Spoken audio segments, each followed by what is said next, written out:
The transport shuttle's engines hummed their final notes as the docking clamps locked into place with a metallic clunk. Inside Galactic Academy Station, the arrival board flickered with new information that made every nearby alien freeze in place. Species, human. Origin, Earth. Classification, Class 12 Deathworld. A Velthrian parent immediately grabbed her 3 children and hurried them down a different corridor. A group of Quilixian students clustered together, their skin shifting to nervous pale blue as they whispered urgently. Even the station's security officers, trained professionals from a dozen different worlds, straightened their postures and touched their emergency communicators. Sophie Grant stepped off the shuttle with a single worn duffel bag slung over her shoulder. She was 17 years old, 5 feet 5 inches tall, with dark brown hair tied back in a practical ponytail. Her clothes were simple: dark pants, a gray shirt and comfortable shoes. Nothing about her appearance screamed danger. She looked, by most species standards, almost fragile. But the data files told a different story. Earth's classification had been unanimous among the Galactic Council's xenobiologists. Class 12 meant a planet so hostile that every single day of existence required constant vigilance against death. Earth had weather patterns that spawned rotating columns of wind capable of tearing buildings apart. It had oceans that could swallow ships whole during storms. It had predators that hunted in coordinated packs with intelligence and patience. It had microscopic organisms that could kill a healthy adult in days. It had plants that were poisonous to touch. It even had other humans who organized into armies and fought wars. That any species survived on such a world was remarkable. That they developed space travel was terrifying. Sophie noticed the stares but had been briefed to expect them. Earth's diplomatic corps had prepared her extensively for this assignment. She was to be polite, non-threatening, and above all, patient. She was representing not just herself but her entire species' chance at joining the galactic community. She followed the holographic guide markers through the station's main concourse. The architecture was beautiful, sweeping curves of white metal and transparent aluminum, with soft blue lighting that pulsed gently like a heartbeat. Plants from a dozen worlds grew in carefully maintained gardens. The air smelled clean and slightly sweet, nothing like the complex mixture of scents she was used to on Earth. Everywhere she walked, aliens moved aside.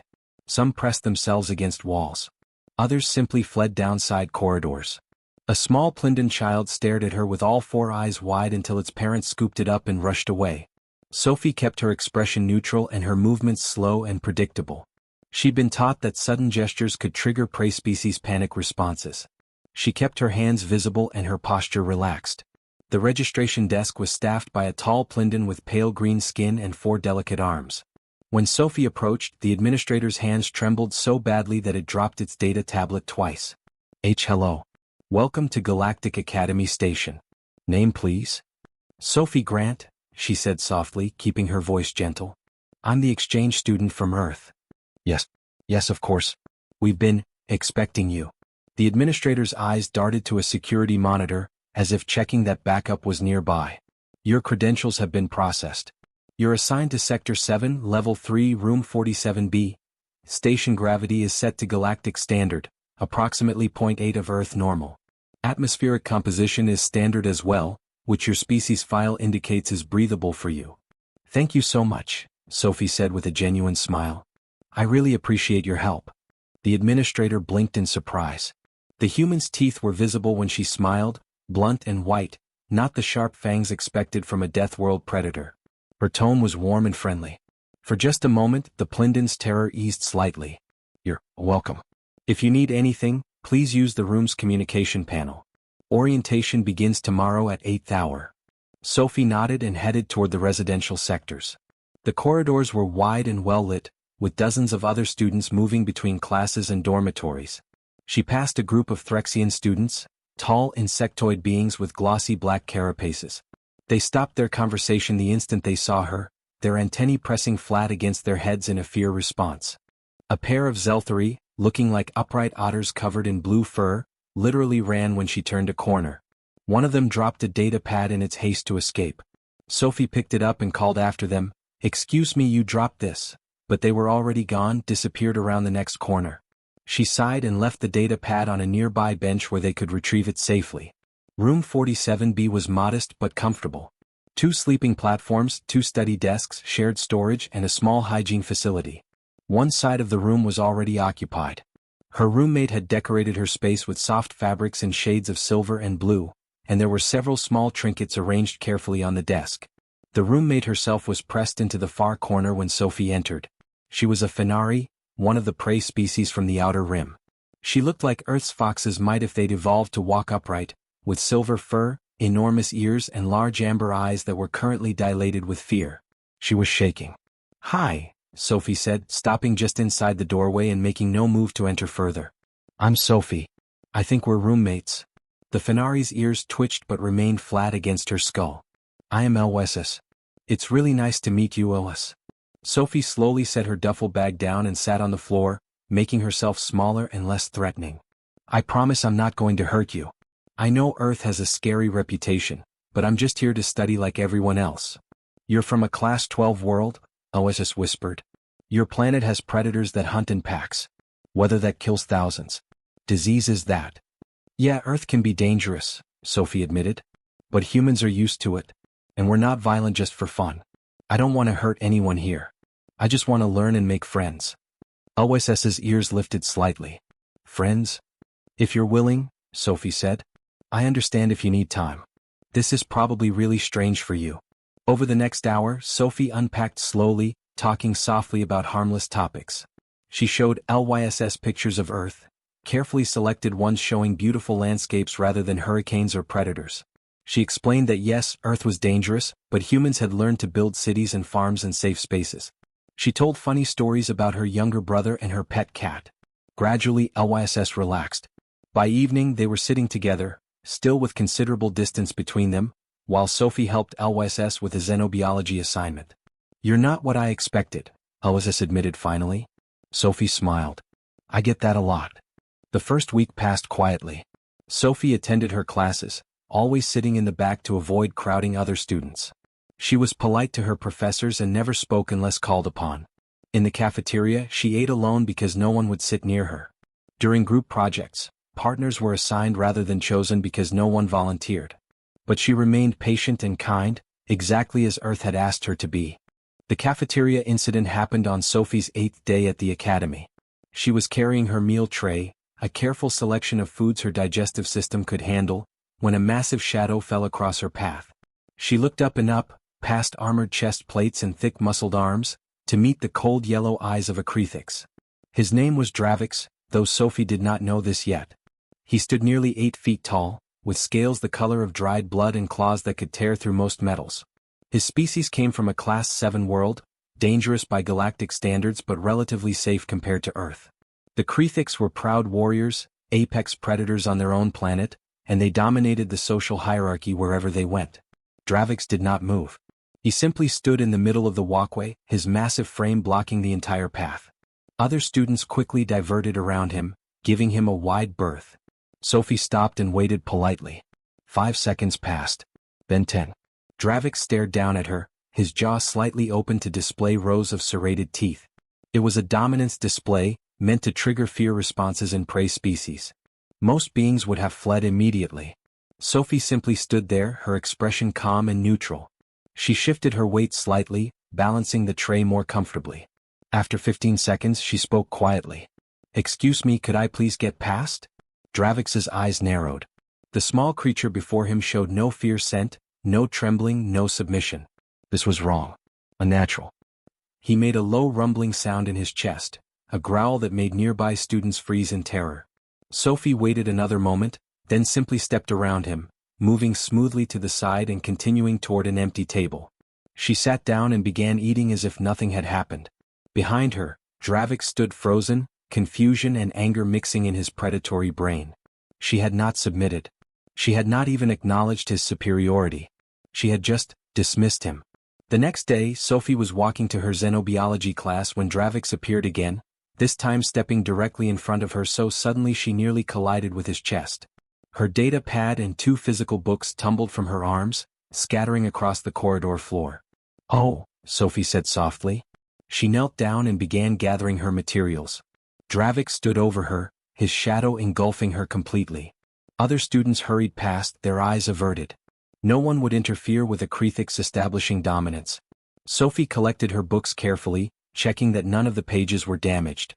She stood up, nodded politely at Dravix, as if he were simply another student she'd bumped into, and continued to her class.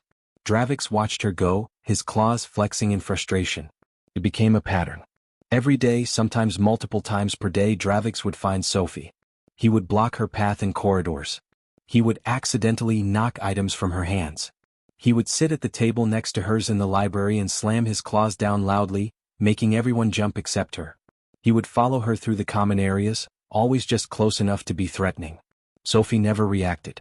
She would wait patiently when he blocked her, then move around him. She would pick up her dropped belongings without complaint.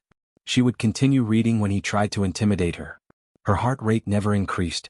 Her breathing stayed steady. She showed no fear. This drove Dravix to distraction.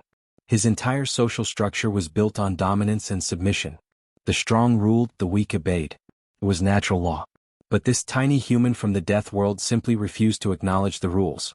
By the third week, other students began to notice the pattern. They whispered about it in corners and private channels. Some thought Sophie was incredibly brave. Others thought she was simply too ignorant to understand the danger she was in. A few wondered if she might be insane. LSS, her roommate, finally worked up the courage to address it one evening. They had become cautious friends over the weeks, though LSS still startled easily when Sophie moved too quickly. "Sophie," Ella said, her ears flat with worry, "Dravix is targeting you. Everyone can see it. You need to report him to station security." Sophie looked up from her studying. "He hasn't actually hurt me. He's just being pushy." "He's a Krethix. They don't stop being pushy. They escalate until you submit or until..." LSS stopped, unable to finish the sentence. "Until what?" Sophie asked gently. "Until someone gets hurt," LSS whispered. Last year, a Krethix challenged another student over territory in the recreation area. The other student didn't back down fast enough. He spent 2 weeks in the medical bay with broken bones. Sophie considered this. Did security do anything? They filed reports. But Krethix culture is protected under galactic diversity laws. Dominance behavior is considered a cultural right as long as it doesn't result in permanent injury. OSS's voice was bitter. The victim was blamed for not submitting appropriately. Sophie nodded slowly. "I see. So you'll report him? Get reassigned to different areas of the station?" "No," Sophie said. "I haven't done anything wrong. I'm not going to hide or run." LSS stared at her roommate with a mixture of admiration and terror. "But he won't stop. It's not in their nature." "Then I guess we'll see what happens," Sophie said calmly, returning to her studies. The harassment continued. Dravix became bolder, his actions more aggressive. He would lean down close to Sophie in corridors, his hot breath washing over her, growling low enough that only she could hear. He would rake his claws across walls as he passed her, leaving deep gouges in the metal. Once, he grabbed her shoulder and spun her around, forcing her to face him. Sophie had looked up at him with that same calm expression and said simply, "Please don't touch me." Then she had turned and walked away. That night, Dravix met with his pod, the other Krethix students. There were 5 of them total, all males, all competitors for dominance within their group. They lounged in their common area, discussing the human problem. "She mocks you," one of them said, his voice a low hiss. "Every being in this station sees her disrespect. Your standing suffers." "I know," Dravix growled. He had thought about little else for weeks. "Challenge her properly," another suggested. "Make her submit publicly. Then all will see your strength restored." "She is small," a third noted. "Barely reaches your chest. Even for a human she seems weak." "It will be easy." Dravix considered this. Public humiliation would force her to either submit or fight back. If she submitted, his dominance would be re-established. She fought. Well, she was small and thin and showed no obvious weapons or armor. What could she possibly do? Tomorrow, Dravix decided. In the common area during peak hours. Everyone will witness. His pod rumbled their approval. Across the station, Sophie sat on her sleeping platform, meditating before bed. It was a habit she had developed back on Earth, a way to center herself and maintain calm. Elias watched her curiously from the other side of the room. "How do you stay so peaceful?" OSS asked. "If someone like Dravix was targeting me, I would be terrified every moment." Sophie opened her eyes and smiled gently. "My grandfather taught me something when I was young. He said that fear is useful when it warns you of danger but useless when it controls you. Dravix wants me to be afraid. He wants me to run or submit. If I do either, he wins. But what if he really hurts you? Sophie's smile faded slightly. Her voice became quiet and serious. Then I'll handle it. There was something in her tone that made Aloysia shiver, though she could not explain why. The human's calmness suddenly seemed less like peace and more like the stillness before a storm. The common area was packed during 7th hour.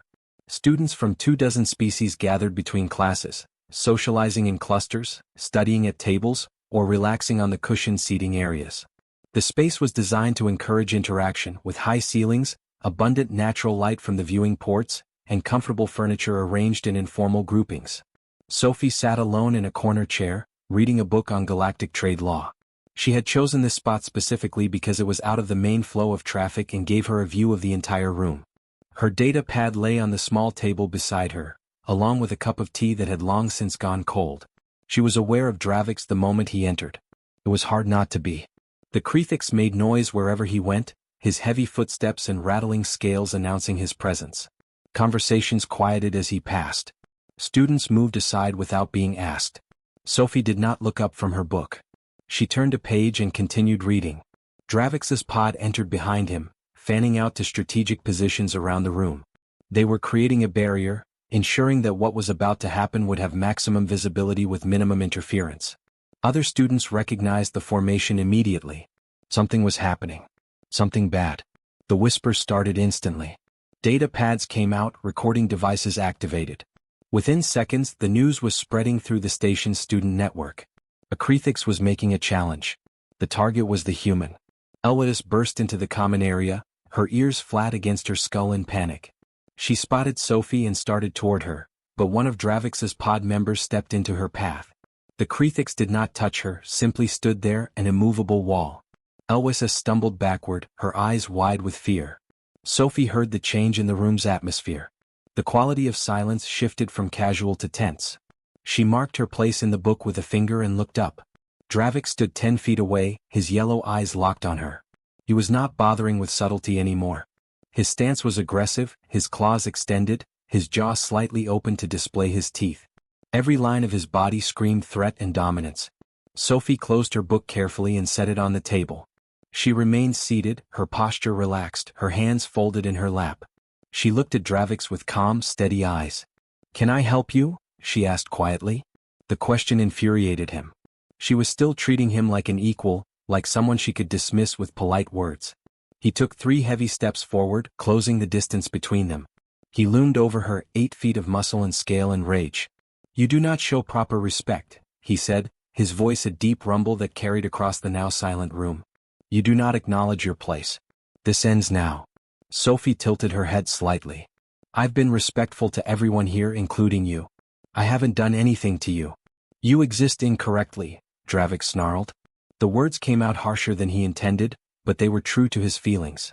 Everything about her was wrong. She was small and weak and should be prey, but she acted like a predator. She was from a death world but showed no aggression. She defied the natural order simply by refusing to submit. "I'm just trying to study," Sophie said. Her voice remained soft, but there was something underneath it now. A firmness that had not been there before. "Please leave me alone." "No." Dravix reached down and grabbed her shoulder. His hand was enormous, his claws extending well past her collarbone on both sides. He squeezed, not hard enough to break bones but hard enough to cause pain. Hard enough to force submission. Sophie's jaw tightened slightly. That was the only sign she gave that she felt anything. The room held its breath. Every student was watching now. Recording devices captured every angle. This moment would be analyzed and discussed for months afterward. "Remove your hand," Sophie said. Her voice was still quiet, but it had changed. The gentleness was gone. What remained was flat and hard and absolutely certain. Dravix's lips pulled back in what his species considered a smile. Finally he was getting a reaction. Finally she was acknowledging the situation. He tightened his grip and shoved her backward into the chair. Sophie's hand moved up and locked onto his wrist. Her fingers were small compared to his massive forearm, but the grip was steel. Dravix tried to pull his hand away and found he could not. The human's fingers were positioned precisely on the nerve clusters and pressure points of his arm, her thumb digging into the space between the scales with uncomfortable accuracy. "I said," Sophie repeated, still not raising her voice, "remove your hand." Dravix roared. The sound was deafening in the enclosed space. a challenge cry that had sent countless opponents fleeing in terror. He yanked his arm upward with all his strength, intending to lift the small human out of her chair and throw her across the room. Sophie came up out of the chair, but not the way he expected. She rose with his movement, using his own pull for momentum, and suddenly she was standing. Her hand never left his wrist. Her other hand came up and grabbed his elbow. For one frozen moment they stood there, a tableau of impossible opposition. The 8-foot Krethix warrior and the 5.5-foot human girl, locked together by her grip on his arm. Then Dravix made his fatal mistake. He attacked. His free hand came around in a sweeping strike, claws extended, aiming for her head. It was a killing blow, one that had ended fights and lives on his homeworld. Against someone her size, it should have been impossible to avoid in such close quarters. Sophie moved. It happened faster than most of the observers could process. She released his wrist, ducked under the strike, stepped inside his guard, and suddenly his entire balance was wrong. He felt her leg hook behind his, felt her hand push against his center of mass, and then the world rotated. Dravix, 300 pounds of armored predator, went airborne. He crashed onto a table with a sound like thunder. The reinforced furniture cracked under the impact. Drinks and data pads went flying. Students screamed and scattered. Dravix's vision went white with pain and shock. No one had ever thrown him before. It was not possible. He was too big, too heavy, too strong. But the proof was in the shattered table beneath him and the ache spreading through his back. He rolled to his feet with a roar of pure rage. Rational thought fled.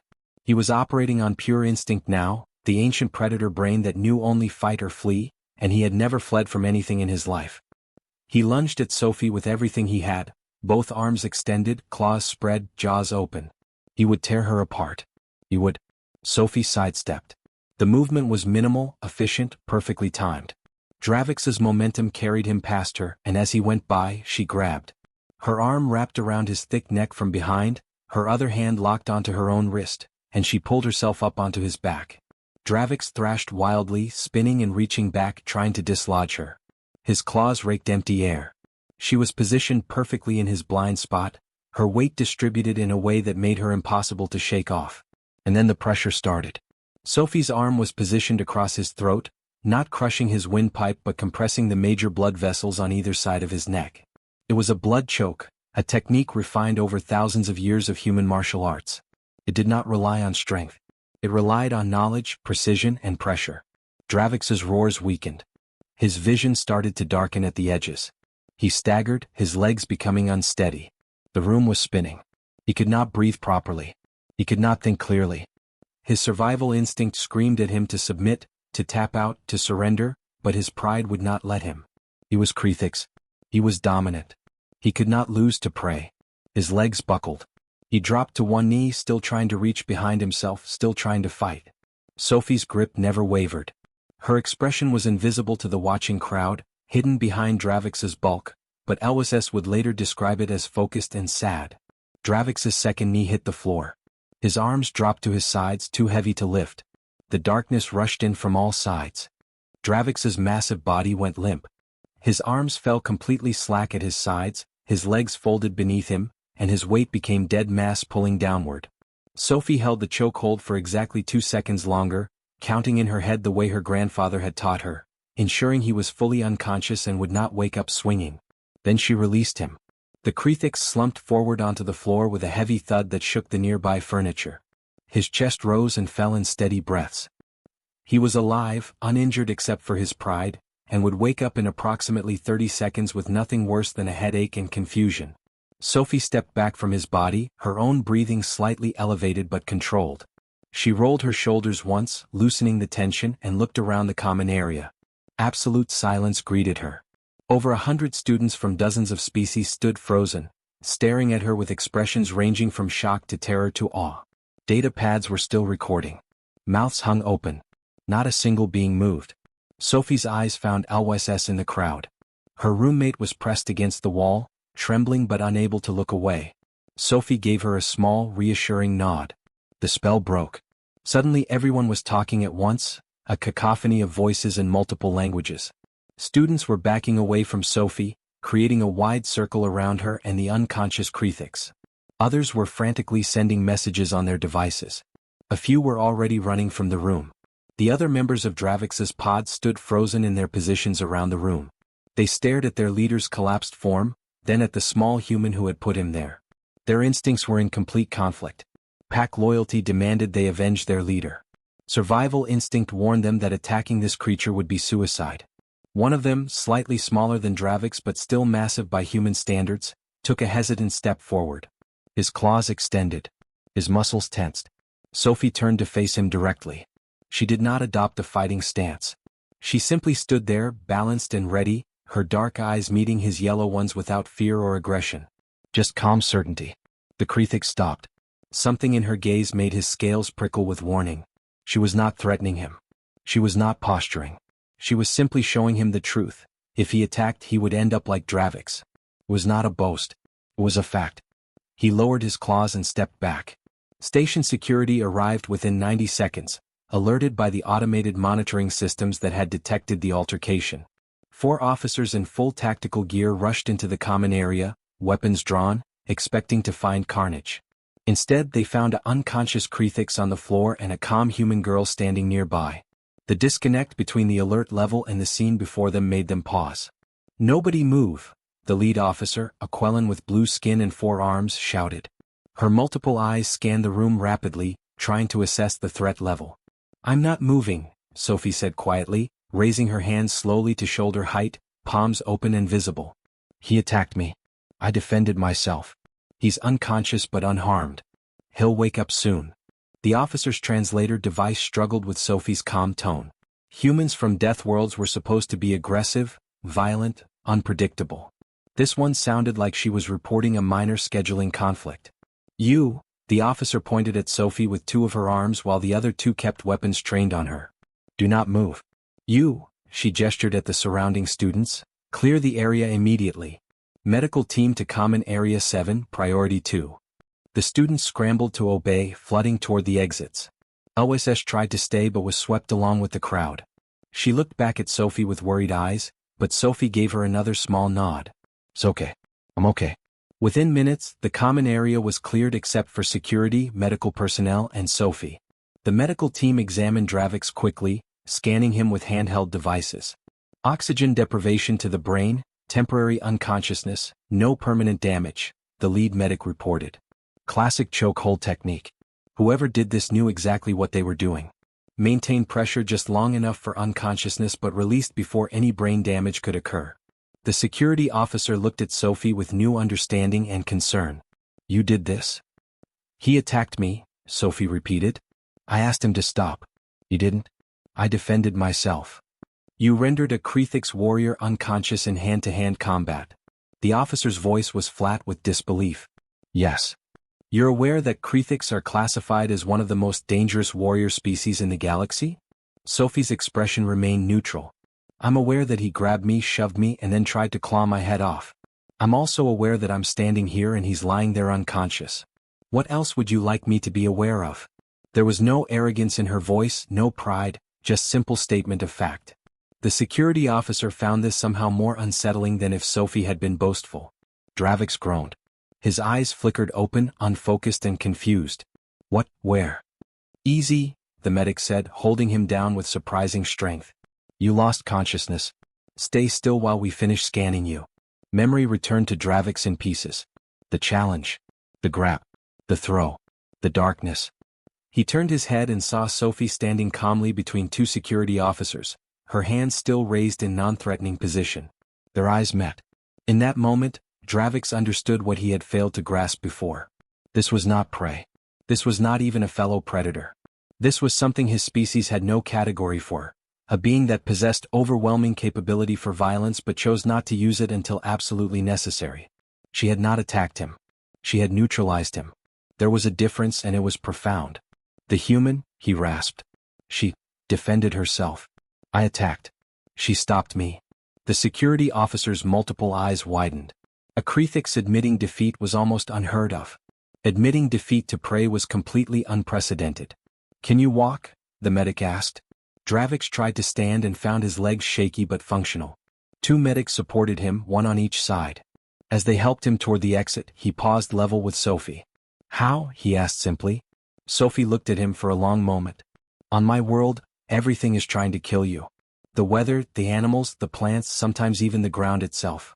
Humans survived by being smarter, more adaptable, and more persistent than anything else. We learned to fight not because we're the biggest or strongest, but because we had to be better at it than creatures that were. She paused, then added more softly, I didn't want to hurt you. I just wanted you to stop. Dravix nodded slowly, something like respect flickering in his yellow eyes. Then the medics led him away. The security officer lowered her weapons. We'll need to review all the security footage. You'll need to come with us for questioning. I understand, Sophie said. For what it's worth, the officer added, her voice quiet, the cameras will show what happened. If it was self-defense, you'll be cleared. Thank you. As they escorted her from the common area, Sophie caught sight of her reflection in a viewing port. She looked exactly the same as she had an hour ago, calm, composed, unremarkable. Nothing about her appearance suggested she had just defeated one of the station's most feared students in single combat. But word was already spreading through the station's networks at light speed. Videos of the fight were being shared, analyzed, slowed down, replayed. Xenobiology experts were being consulted. Military analysts were reviewing the footage frame by frame. The galaxy was learning what Class 12 Deathworld really meant. The security review took 6 hours. Sophie sat in a plain interview room, answering questions from 3 different officers while lawyers from Earth's diplomatic corps appeared on video screens to monitor the proceedings. The station's legal AI analyzed every frame of footage from 17 different camera angles, along with testimony from 42 witnesses. The conclusion was unanimous and absolute. Sophie had acted in pure self-defense. She had attempted to de-escalate verbally. She had given clear warning. She had used only the minimum force necessary to stop the attack. Most importantly, she had released the chokehold the instant Dravix lost consciousness, preventing any permanent injury. Dravix, by contrast, had stalked her for weeks. He had initiated physical contact. He had escalated to violence. His final attack, with claws extended toward her head, was classified as attempted murder under station law. The Krethix delegation arrived within hours of the incident, their ship making an emergency jump from their nearest embassy. 3 senior warriors in formal armor entered the station administrator's office, expecting to defend their students' actions under cultural protection laws. Instead, they were shown the footage. The eldest warrior, scales gray with age and scarred from countless battles, watched the video 3 times in complete silence. He studied Sophie's movements with an expert eye, noting the economy of motion, the precise timing, the absolute control. When Dravix went limp and Sophie released him immediately, the old warrior made a sound deep in his chest. This human showed him mercy, he said finally. She could have killed him easily. A twist to the neck while he was unconscious. A strike to the throat during the initial confrontation. She had multiple opportunities. She chose none of them. Your student attacked her without provocation, the station administrator said carefully. Under galactic law. We know the law, the warrior interrupted. And we know combat. Dravix brought shame to himself and our people. He attacked prey and was defeated. Worse, he was defeated by someone who chose not to kill him when she easily could have. There is no greater dishonor.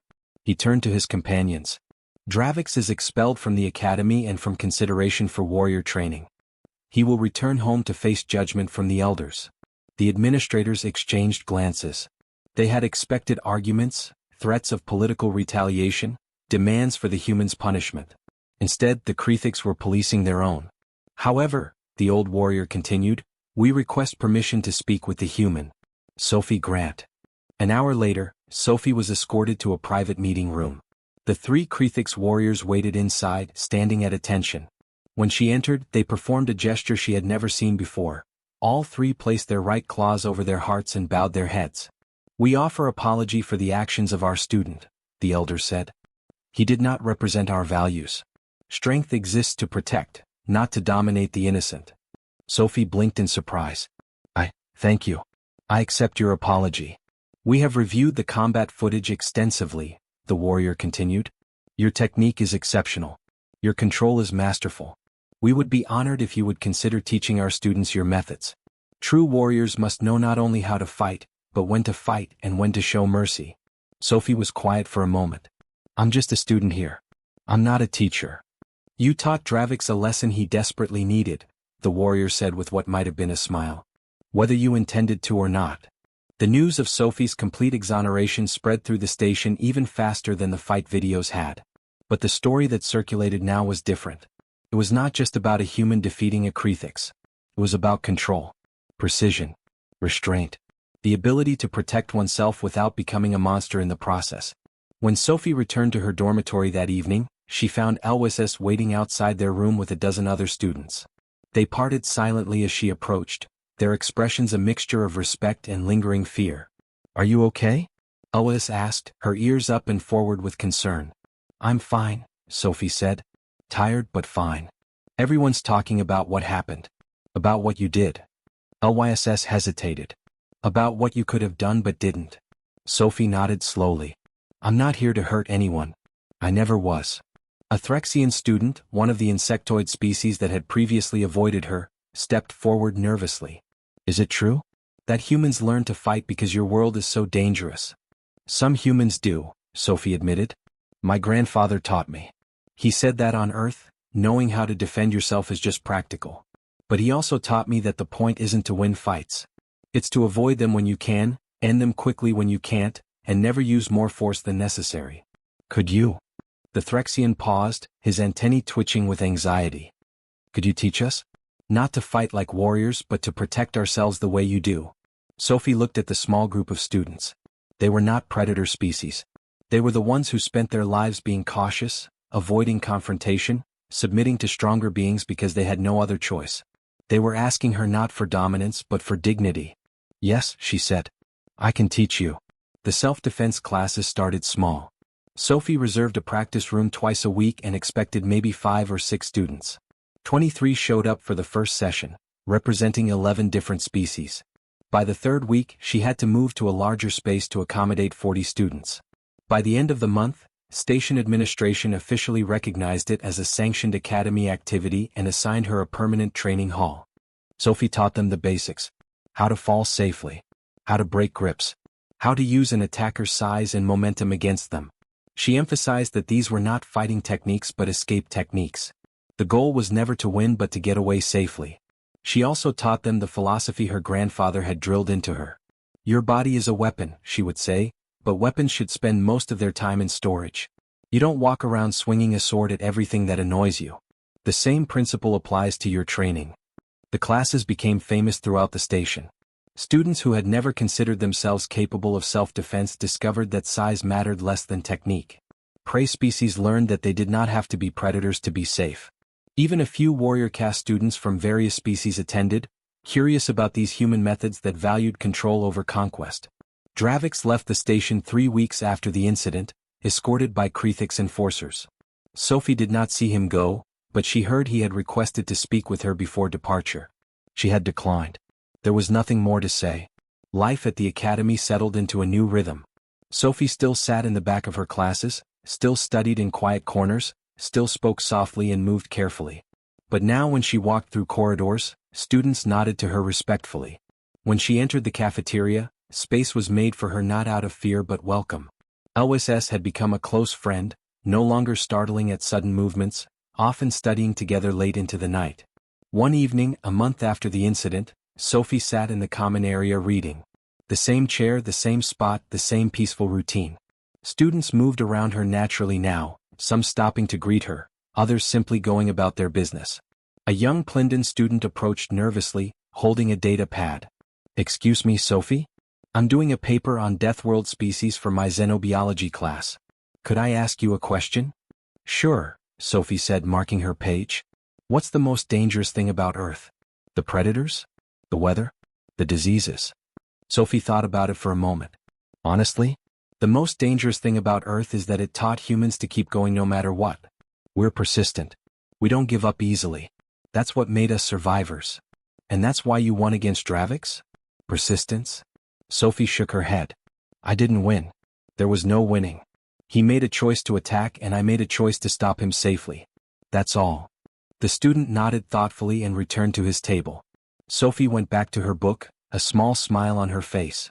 Across the station in a training room, 15 students practiced the wrist break technique she had taught them. They moved slowly, carefully, helping each other learn. A Fenari successfully escaped from a much larger partner's grip and laughed with delight at her own capability. This, Sophie thought, was what strength was actually for. Not domination. Protection. Not of herself alone, but of anyone who needed it. She turned the page and continued reading, just another student at Galactic Academy, distinguished now not by fear but by the quiet respect of those who understood that true power lies not in the ability to harm, but in the choice not to.